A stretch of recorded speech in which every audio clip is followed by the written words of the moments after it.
তো সুপ্রিয় শিক্ষার্থীবৃন্দ, আমরা আজকে পড়ব বিভূতিভূষণ বন্দ্যোপাধ্যায় রচিত আহ্বান গল্প। আহ্বান গল্প পড়ার সময় যে বিষয়টি মনে রাখতে হবে, দেখো বানান করছি হ ব আহ্বান, কিন্তু উচ্চারণ করি আহ্বান। আ ও ভ আকার দন্তে ন হস্তি ন, আহ্বান। উচ্চারণ হচ্ছে লেখি আহ্বান, কিন্তু এখন আমরা উচ্চারণ করি আহ্বান। আর লেখকের নাম বিভূতিভূষণ বন্দ্যোপাধ্যায়। এই নামের বানানে অনেকগুলো ভুল করো তোমরা, একটু খেয়াল করবা। বিভূতি দীর্ঘকার, ভূষণেও দীর্ঘকার, আর বন্দ্যোপাধ্যায়ে এই জায়গায় অনেকে ভুল করো। দুইটি ন দ জপলা আছে, আবার অকারও আছে। বিভূতিভূষণ বন্দ্যোপাধ্যায়। বিভূতিভূষণ বন্দ্যোপাধ্যায় জন্ম হচ্ছে 1894, এখন 2021, আর তার জন্ম হয়েছিল 1894 এবং মৃত্যুবরণ করেন তিনি 1950-এ, আজকে থেকে 70 বছর আগে। তারও আগে তিনি লিখে গিয়েছিলেন।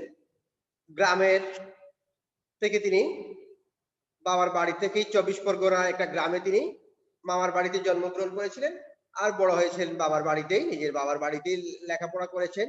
খুব দরিদ্র পরিবারের সন্তান ছিলেন, কিন্তু সেই অবস্থায় থেকেও অত্যন্ত মেধাবী ছাত্র ছিলেন তিনি, এবং এসএসসি এবং এইচএসসি উভয় পরীক্ষায় প্রথম বিভাগ পেয়েছিলেন। সেই সময়ের প্রথম বিভাগ মানে এখন কিন্তু জিপিএ 5 এর চেয়ে অনেক বেশি, মানে অনেকটা গোল্ডেন 5 এর মতো। তোমরা যেটাকে গোল্ডেন জিপিএ 5 বলো, তার চেয়েও কম সংখ্যক ছাত্র এরকম প্রথম বিভাগ পেত। তো তিনি এসএসসি এবং এইচএসসি তে উভয় পরীক্ষায় প্রথম বিভাগ এবং ডিস্টিংশন সহ বিএ পাস করেন।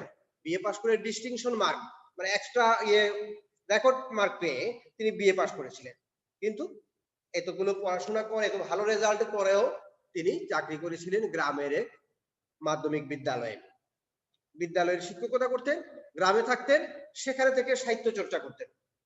তো বিভূতিভূষণ বন্দ্যোপাধ্যায়ের সমকালেই প্রায় একই কালে 3 জন বাংলা ঔপন্যাসিক উপন্যাস বা গল্প উপন্যাস এগুলো রচনা করেন। তারা 3 জনই বন্দ্যোপাধ্যায়। একজন হচ্ছেন মানিক বন্দ্যোপাধ্যায়, একজন হচ্ছেন বিভূতিভূষণ বন্দ্যোপাধ্যায়, একজন হচ্ছেন তারাশঙ্কর বন্দ্যোপাধ্যায়। এই 3 বন্দ্যোপাধ্যায়ের, যদিও 3 জনই বন্দ্যোপাধ্যায়, 3 জনই বাংলা সাহিত্যের উপন্যাস লিখছেন, কিন্তু 3 বন্দ্যোপাধ্যায়ের উপন্যাসের কিছু পার্থক্য রয়েছে। খুব সংক্ষেপে আমি পার্থক্যগুলো বলছি। মানিক বন্দ্যোপাধ্যায় যে নগর জীবন দেখলেন, গ্রাম্য জীবন দেখলেন, গ্রামের জীবন বা নগর জীবন উভয় জীবনেই নানা সমস্যার কথা তিনি দেখলেন। এই সমস্যাগুলো তিনি যেভাবে দেখলেন ওভাবেই তুলে আনলেন। তিনি দেখালেন যে ডাকাতের জীবনেও প্রেম আছে, আবার ভিখারির জীবনেও প্রেম আছে, এবং ভিখারিও ডাকাতের মতো হিংস্র হতে পারে, আবার ডাকাতও ধরা পড়ে গিয়ে বারবার বুড়োকালে ভিখারি হতে পারে। এবং উভয় সময়ে ভিক্ষা করতে গিয়ে এক ভিক্ষুক ওই প্রতিবেশী আরেক ভিক্ষুকের প্রেমে পড়ে যাচ্ছে, এবং এরকম বিষয় যেমন আছে। আবার গ্রামের সাধারণ মানুষ, নদীর মাঝি, পদ্মা নদীর মাঝি, সে তার শেলিকার প্রেমে পড়ে যাচ্ছে।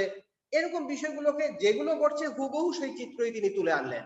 সমাজের সমস্যার কথা, সমাজের এই যে ওই অনাচারের কথা, সমাজের অবৈধ সম্পর্কের কথা, কোনো কিছুই তিনি বাদ দিলেন না, হুবহু তার উপন্যাসে, তার গল্পে তুলে আনলেন মানিক বন্দ্যোপাধ্যায়। তারাশঙ্কর বন্দ্যোপাধ্যায় এই জগৎ জীবনের সমস্যা দেখলেন, সমস্যাকে দেখে তিনি এই সমস্যাকে মোকাবেলার জন্য তিনি পরকালের অপেক্ষা করলেন। একটি রোমান্টিক জগতে, এই জগতে পাইনি প্রিয়তমাকে, আচ্ছা ঠিক আছে আগামী জগতে পাবো, এরকম একটি চিন্তায় তিনি একটি রোমান্টিক জগতের দিকে বা কাল্পনিক জগতের দিকে বা পরকালের দিকে চিন্তা করলেন। আর বিভূতিভূষণ বন্দ্যোপাধ্যায় নগর জীবনের সমস্যাকে দেখে তিনি বলে যে নগর জীবন নয়, গ্রামের জীবন এখনো সহজ সরল। নগর নয়, আমরা যদি গ্রামে ফিরে যাই, গ্রামের যে ভালোবাসা, স্নেহ, প্রীতি, প্রেম, এগুলো এখনো অটুট আছে। এগুলোকে যদি আমরা টিকিয়ে রাখতে পারি, তাহলে আমাদের জগৎ জীবনকে আমরা আরো সুন্দর, নির্বিবাদ করতে পারবো। এই চিন্তাগুলো তার লেখায় উঠেছিল। তো বিভূতিভূষণ হচ্ছেন সেই ব্যক্তি যিনি গ্রামের দিকে মানুষকে আহ্বান জানাচ্ছেন, গ্রামের জীবনের দিকে। এই আহ্বান গল্পের মূল বিষয়টাও কিন্তু সেরকম একটি গ্রামীণ জীবন, গ্রামীণ মানুষের মানসিকতা, দারিদ্র্য আছে, কষ্ট আছে, দুঃখ আছে, অপ্রাপ্তি আছে, তারপরও তাদের মধ্যে যে ভালোবাসা, ভালোবাসার টান, এগুলো যে মানুষকে মুগ্ধ করে এবং একটি অদৃশ্য টান, যে সেই টানের বিষয়টি ফুটে এসেছে এই গল্পের মধ্যেও। যেমন আহ্বান জানিয়েছেন তিনি, তার গল্পের ভাষাগুলো কিন্তু অসাধারণ শিল্প সুষময় ভাষা, ভাষাটা সহজ, সরল এবং কাব্যময়, মানে কবিতার মতন।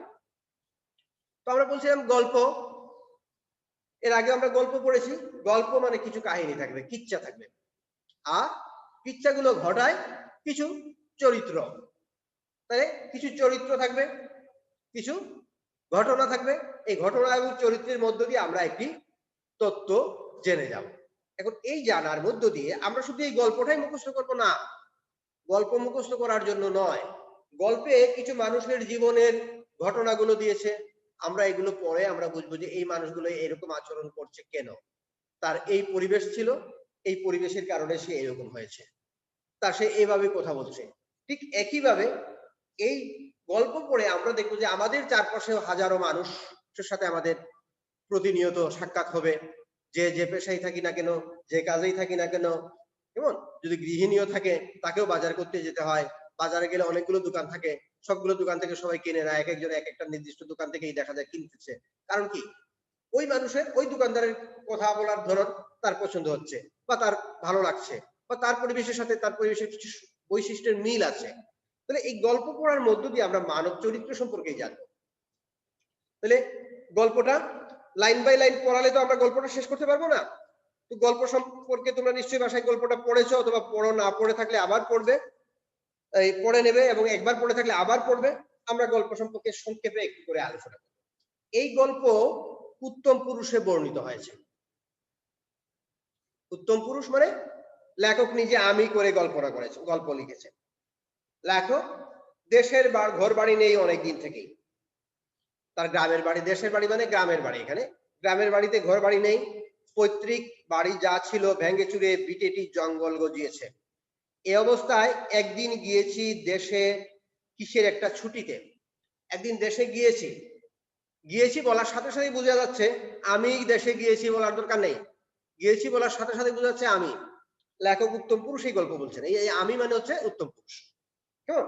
লেখক দেশে গিয়েছেন একটা ছুটিতে, গিয়ে তার নিজের বাড়ি, যে জঙ্গল হয়ে আছে, দীর্ঘদিন যাননি, ঘরও নেই, কেমন।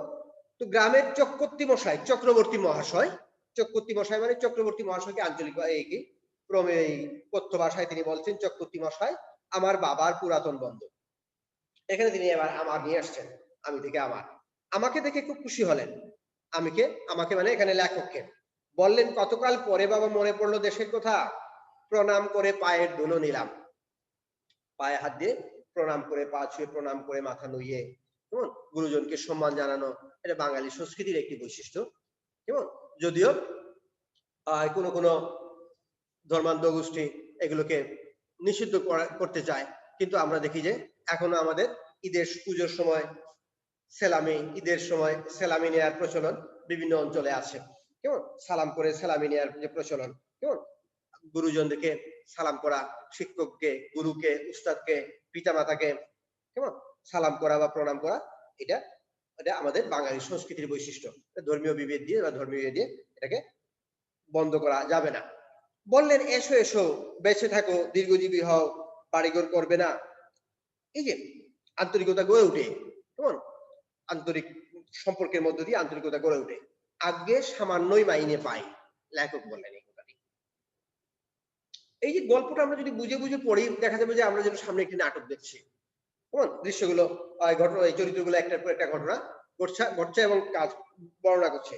তাতে কি, গ্রামের ছেলে গ্রামে বাস করবে, এতে আর সামান্য মাইনে বেশি মাইনে কি, আমি খড় বাস দিচ্ছি, চালাগড় তুলে ফেলো, মাঝে মাঝে যাতায়াত করো, বাবার বন্দুক, চক্রবর্তী মশাই এই কথাগুলো বললেন। আরো অনেকে এসে ধরলো, অন্তত খড়ের ঘর উঠাতে হবে, গ্রামের মানুষ সবাই এসে বলছে যে টাকা খরচ করার দরকার নাই, একটা খড়ের ঘর তুলো, মানে খড়ের চালা, খড় দিয়ে, ধানের খড় দিয়ে চালা তৈরি করে খুব অল্প পয়সায় ঘরটা করা যাবে। অনেকদিন পর গ্রামে এসে ভালোই লাগছে ভালোই, বড় আম বাগানের মধ্য দিয়ে বাজারে যাচ্ছি, আম গাছের ছায় একটা বৃদ্ধের চেহারা, ডান হাতের নড়ি ঠকঠক করতে করতে বোধ হয় বাজারের দিকে চলছে, নড়ি মানে ডান হাতে, কি লাঠি নিয়ে যাচ্ছেন। বুড়িকে দেখে আমি দাঁড়িয়ে গেলাম, জিজ্ঞাসা করলাম কোথায় যাবে? বাজারে বাবা। চট্টগ্রামের ভাষায় অবাজি, হ্যাঁ, আকারে বাবা বলেছে। বুড়ি আমায় ভালো না দেখতে পেয়ে, না চিনতে পেরে ডান হাত উঁচিয়ে তালু আড়ভাবে চোখের উপর ধরলো, এইভাবে করে তালু তালু আড় করে, সোজা করে আড় করে চোখের উপর ধরে এরকম করে তাকালো। বলল, কে বাবা তুমি? চিনলাম না তো। চিনবে না, আমি অনেকদিন গায়ে আসিনি। তাহলে এই যে হাইফেন ড্যাশ দিয়ে বাক্য, ওটা আরেকজন বলছেন। আগের বাক্য একজন বললেন, ড্যাশ দিয়ে বাক্য আরেকজন বললেন। তারপরের বাক্য আবার বুড়ি বলছে, তা হবে বাবা, আমি তো এ পাড়া ও পাড়া যাতাম আসতাম না, তিনি থাকতেই অভাব ছিল না কোনো জিনিসের।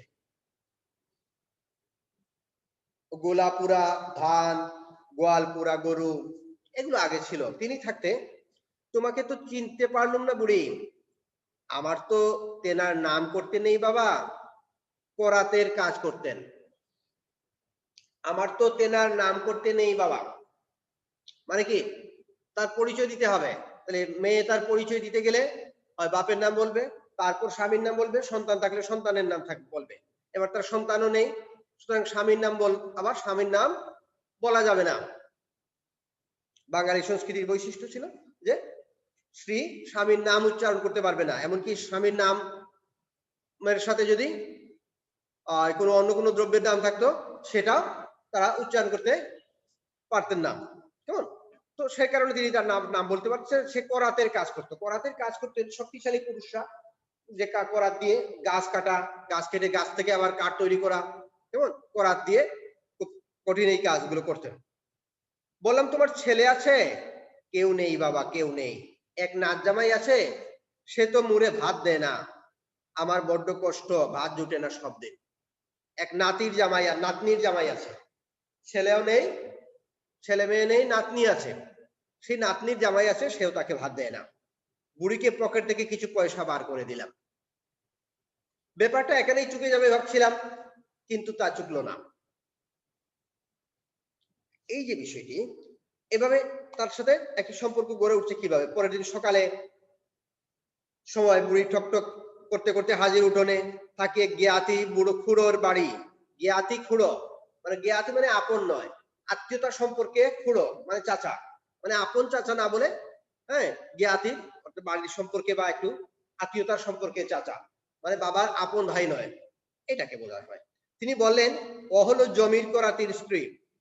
এবার তার পরিচয় পাওয়া গেল, সে হচ্ছে জমির করাতির স্ত্রী। তাহলে করাতির যে করাতি ছিল, সেই করাতির নাম জমির। এই গল্পের মধ্যে বুড়িরও নাম নেই, লেখকেরও নাম নেই, কেমন। বুড়ি হচ্ছে জমির করাতির স্ত্রী। তাহলে যে বুড়ির আহ্বান জানিয়েছিল আহ্বান গল্পের, বুড়িটিকে, বুড়ি হচ্ছে জমির করাতির স্ত্রী। একটু দাগ দিয়ে রাখো এটা, কেমন। অনেকদিন আগে মরে গিয়েছে জমি। বুড়ি উঠানের ডাকিয়ে ডাকলো, ও বাবা, বোধহয় একটু কম দেখে। বললাম, এই যে আমি এখানে। আমার খুড়োমশাই বুড়িকে বুঝিয়ে বললেন আমি কে। সে উঠোনে কাঁঠাল তোলায় বসে আপন মনে খুব খানিকটা বকে গেল।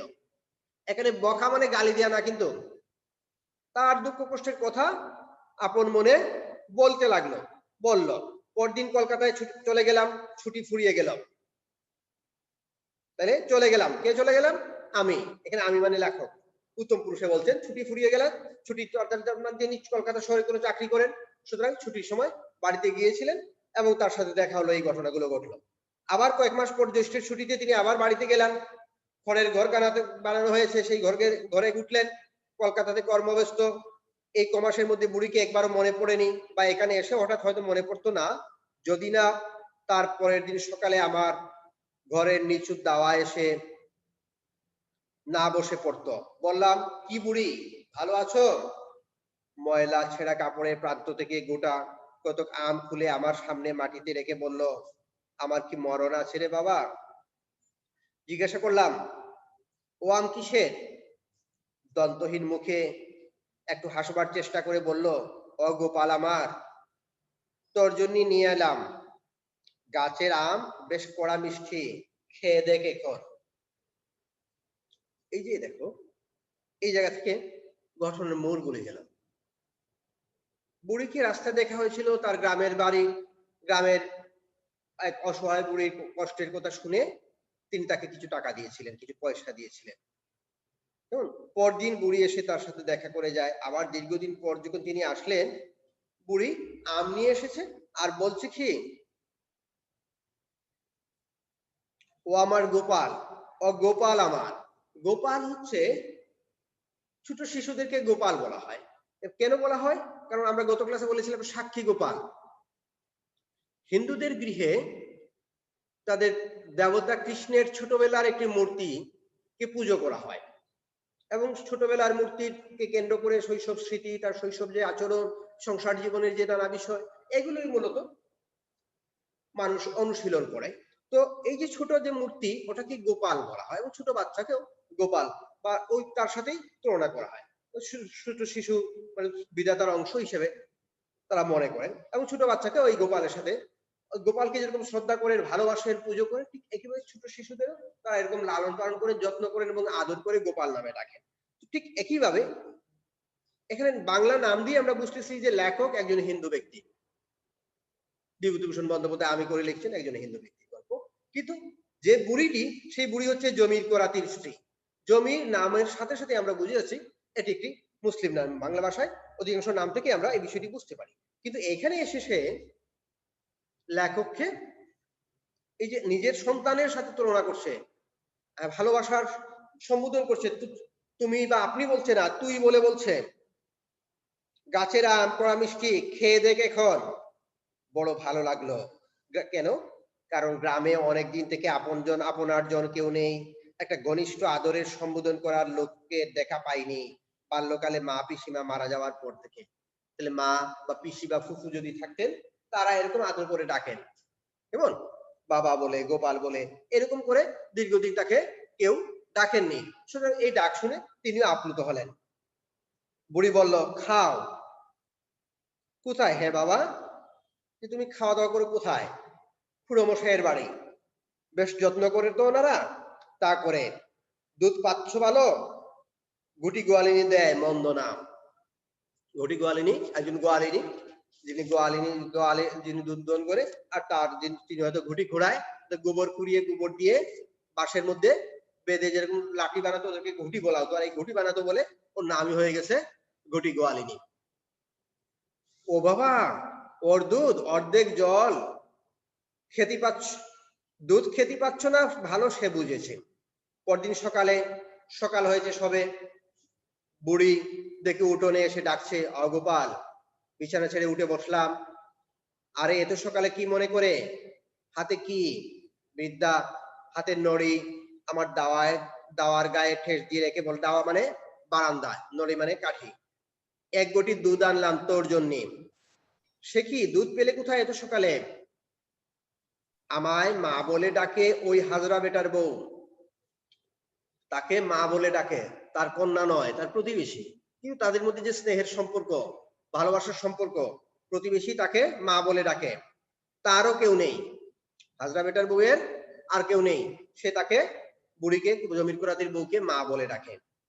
মোর চালাঘরের পাশে ওর ঘর, ওরে কাল রাত্রিরে বলে রেখে দিয়েছিলাম, বলি বউ আমার, গোপাল দুধ খেতে পায় না, তাই আজ ভোরে উঠে দেখি আমারে ডাকছে, মা উঠো, তোমার গোপালের জন্য দুধ নিয়ে যাও। সে গল্প করেছিল যে তার গোপাল দুধ খেতে পায় না, এবার তাকে যে মা বলে ডাকে সেই হাজরা বেটার বউ সকালে এসে বলছে, তোমার গোপালের জন্য দুধ নিয়ে যাও। আচ্ছা কেন বলো তো তোমরা এসব, তোমার এসব এরকম আর কখনো এনো না। কত পয়সা দাম দিতে হবে বলো?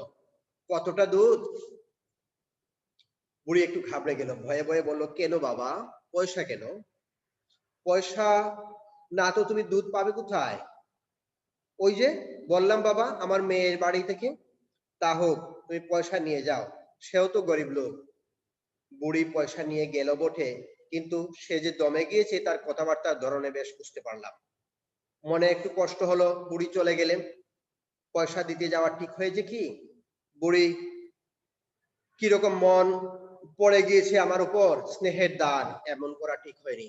যে ভালোবেসে দিয়েছে তাকে পয়সা দেওয়াটা ঠিক হয়নি, এটা তিনি বুঝতে পারছেন। কিন্তু বুড়ি কিন্তু এই অবহেলা গায়ে মাখলো না। এই যে পয়সা দেওয়ার মধ্যে তাকে একটা অবহেলা করা হয়েছে, কিন্তু এই অবহেলাটা তো সে ভালোবাসার জন্য ওটাকে গায়ে মাখেনি। প্রতিদিন সকাল হতেই সে এসে জুটবে, অগোপাল এই দুটি কচি শশার জালি মোর গাছের, এই নাও, নুন দিয়ে খেয়ে নাও দেখিন মোর সামনে। বুড়ি তোমার চলে কি সে? ওই যারে মেয়ে বলি ও বড্ড ভালো, লোকের ধান বানে তাই চাল পায়, আমায় দুটো না দিয়ে খায় না, একা থাকো। তা একদিন মোর ঘরখানা না হয় দেখতে গেলি। অমর গোপাল, তুমি নতুন খজুর পাতার চেটাই বুনে রেখে দিয়েছিলাম তোমারে বসতি দিবার জন্য। যে তার গোপাল তার বাড়িতে একদিন যাবে, এই জন্য সে খেজুর পাতা চাটাই বানিয়ে রেখেছে, অথচ তার ঘরে খাবার নেই। খাবার দিয়ে তার প্রতিবেশী মাঝে মধ্যে, সেও গরিব, সেও কি অন্যের লোকের ধান বানে, ধান পাট দেয়, দেখি যে ধান পাট দেওয়ার কারণে যে কিছু চাল পায় মজুরি, সেটা দিয়ে তাকে তার সাথে শরিক করে। সেবার বুড়ির বাড়িতে আমার যাওয়া হয়ে উঠলো না, নানা দিকে ব্যস্ত থাকি। অনেকদিন পর গ্রামে এসেছি তো, যে কদিন গ্রামে থাকি বুড়ি রোজ সকালে আসতে ভুলবে না, কিছু না কিছু আনবেই, কখনো পাকা আম, কখনো পাতিলেবু, কখনো বা একচোড়া কাঁচকলা কি এক ফালি কুমড়ো। পুনরায় গ্রামে এলাম 5-6 মাস পরে, আশ্বিন মাসের শেষ দিন। কদিন পরে ঘরে বসে আছি, বাইরের উঠানে দাঁড়িয়ে কে যেন জিজ্ঞেস করলো, বাবু ঘরে আছেন গো? বাইরে এসে দেখি গত জ্যৈষ্ঠ মাসে যাকে বুড়ির সঙ্গে দেখেছিলাম সেই মধ্যবয়সী স্ত্রী লোকটি আমায় দেখে সলজ্জভাবে মাথায় কাপড়টা একটু টেনে দেবার চেষ্টা করে বলল, বাবু কবে এসেছেন? দিন 5-6 হলো। কেন? আমার সেই মা পেটিয়ে দিলে, বললে দেখে এসো গিয়ে। কে? পেটিয়ে দিলে মানে পাঠিয়ে দিল। তাইলে পাঠিয়েছে কাকে? তার হাজরা বেটার বউকে পাঠিয়েছে। ও সেই বুড়ি যে এখানে যিনি আসতো, তেনার বড্ড অসুখ, এবার বোধ হয় বাঁচবে না। গোপাল কবে আসবে, গোপাল কবে আসবে অস্থির, আমারে রোজ শোধায়। একবার দেখে আসুন গিয়ে, বড্ড খুশি হবে তাহলে। বিকেলের দিকে বেড়াতে যাওয়ার পথে গেলাম, বুড়িকে দেখতে গেলাম। বুড়ি শুয়ে আছে একটা মাদুরের উপর, মাথায় মলিন বালিশ। আমি গিয়ে কাছে দাঁড়াতেই বুড়ি চোখ মেলে আমার দিকে চাইলো, পরে আমাকে চিনে ধর্মর করে বিছানা ছেড়ে উঠবার চেষ্টা করতেই আমি বললাম, উঠো না ওখি। বুড়ি আহ্লাদে আটখানা হয়ে বলল, ভালো আছো তো মোর গোপাল? বসতে দে গোপালকে, বসতে দে, বসবার দরকার নেই, থাক। গোপালের ওই খাজুরের চটখানা পেতে দে। পরে ঠিক যেন আপনার মা কি পিসি মার মতো অনুযোগের সুরে বলতে লাগলো, তোর জন্য খাজুরের চাটাইখানা কতদিন আগে বুনে রেখেছিলাম, ওখানে পুরনো হয়ে ভেঙে যাচ্ছে, তুই একদিনও এলি না গোপাল। অসুখ হয়েছে তাও দেখতে এলি না। বুড়ির চোখের জল বেয়ে পড়ছে গড়িয়ে। আমায় বলল, গোপাল যদি মরি আমার কাফনের কাপড় তুই কিনে দিস। আসবার সময় বুড়ির পাতানো মেয়েটি হাতে কিছু দিয়ে এলাম পত্র ফলের জন্য। কিছু দিলাম মানে কিছু টাকা দিলাম যেন পত্র এবং ফল কিনে ওই পাতানো মেয়েকে, মানে হাজরার বউকে। এই নামগুলো একটু খেয়াল রাখতে হবে অবজেক্টিভের জন্য। আচ্ছা, হয়তো আর বেশি দিন বাঁচবে না, এই ওষুধ থেকে উঠবে না। বুড়ি কিন্তু সে যাত্রায় সেরে উঠল। বছর কানেক আর গ্রামে যায়নি, বোধহয় 1.5 বছর হতে পারে। একবার শীতের ছুটিতে যখন 2 দিন ছুটি আছে, গ্রামে গেলাম 2 দিন কাটাতে। গ্রামে ঢুকতেই প্রথম দেখা পরশু সর্দারের বউ দিগম্বরীর সঙ্গে। এখান থেকে প্রশ্ন হয়, প্রথম কার সাথে দেখা? দিগম্বরী। দিগম্বরী অবাক হয়ে বলল, অমা আজই তুমি এলে? সে বুড়ি যে কাল রাতে মারা গিয়েছে তোমার নাম করলো বড্ড। ওর সেই পাতানো মেয়ে আজ সকালে বলেছিল। আমি এসেছি শুনে বুড়ির নাচ জামাই দেখা করতে এলো। আমার মনে পড়লো বুড়ি বলেছিল সে একদিন আমি মরে গেলে তুই কাফনে কাপড় কিনে দিস বাবা। ওর স্নেহাতুর আত্মা বহুদূর থেকে আমায় আহ্বান করে এনেছে। আমার মনে হয়তো ওর ডাক এবার আর তাচ্ছিল্য করতে পারেনি। তাহলে যেদিন রাতে মারা গেছে পরদিন সকালে তিনি পৌঁছেছেন। তাহলে এই যে কাকতালীয় ভাবে ঘটনা ঘটলো, মনে হচ্ছে যেন লেখকের মনে হচ্ছে যেন বুড়ি আত্মাই যেন তাকে ডেকে এনেছে। কাপড় কেনবার টাকা দিলাম, নাচ জামাই বলে গেল মাটি দেওয়ার সময় একটু যাবেন বাবু, বেলা 12টা আন্দাজ যাবেন। তাহলে রাতে মারা গিয়েছেন, সকালে 12টার দিকে মাটি দেওয়া হবে, কবর দেওয়া হবে, সেই সময় যেন যান। শরতের কটুতিক্ত গন্ধ ওটা বনজুপ ও মাকাল্লতা দুলানো একটি প্রাচীন তিত্তির গাছের তলায় বৃদ্ধাকে কবর দেওয়া হলো। অবজেক্টিভ একজন খেয়াল রাখতে হবে, কি গাছের তলায়? তিত্তিরাজ গাছের তলায়। বিভূতিভূষণ বন্দ্যোপাধ্যায়ের উপন্যাসে প্রচুর গাছের নাম থাকবে। হ্যাঁ, এটা একটু অবজেক্টিভ দেখাবে, কি গাছ? গাছের তলায় বৃদ্ধকে কবর দেওয়া হলো। আমি গিয়ে বললাম, আব্দুল, শকুর মিয়া, নসর আমাদের সঙ্গে পড়তো, আবেদ আলী, তার ছেলে গনি, এরা সকলে গাছের ছায়ায় বসে আছে। তাহলে গাছের ছায়ায় বসে আছে যারা, তাদের অনেক, তাদের মধ্যে দু একজন তার বন্ধু, তার ক্লাসমেট, একসাথে পড়তো, কিন্তু সবাই মুসলিম। শুধু প্রবীণ শুকুর মিয়া আমায় দেখে বলল, এই যে বাবা এসো, বুড়ির মাটি দেওয়ার দিন তুমি কনে থেকে এলে, তুমি তো জানতে না তোমায় যে বড্ড ভালোবাসতো বুড়ি। দুজন জোয়ান ছেলে কবর খুঁড়ছে। কবর দেওয়ার পর সকলে এক এক কোদাল মাটি দিল কবরের উপর। শুকুর আলী বলল, দাও বাবা, তুমিও দাও। দিলাম এক কোদাল মাটি। সঙ্গে সঙ্গে মনে হলো ও বেঁচে থাকলে বলে উঠতো, অমর গোপাল। সংক্ষেপিত গল্পটি একটু সংক্ষেপ করা হয়েছে, এখানে শেষ হয়েছে। এই যে ঘটনার মধ্য দিয়ে তিনি কল্পনা করছেন যে যদি বেঁচে থাকতো সে হয়তো তাকে আবার ডাকতো অমর গোপাল বলে। এবার একটু শব্দার্থ টিকা দেখো এবং অবজেক্টিভ গুলো দেখো। অবজেক্টিভ গুলোর মধ্যে কোনোটা না পারো আছে নাকি দেখো।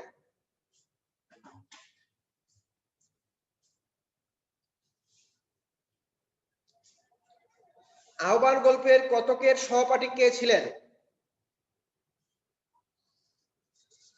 গল্প কতকের সহপাঠী আমাদের সঙ্গে পড়তো আবেদ আলী। পাওয়া গেছে?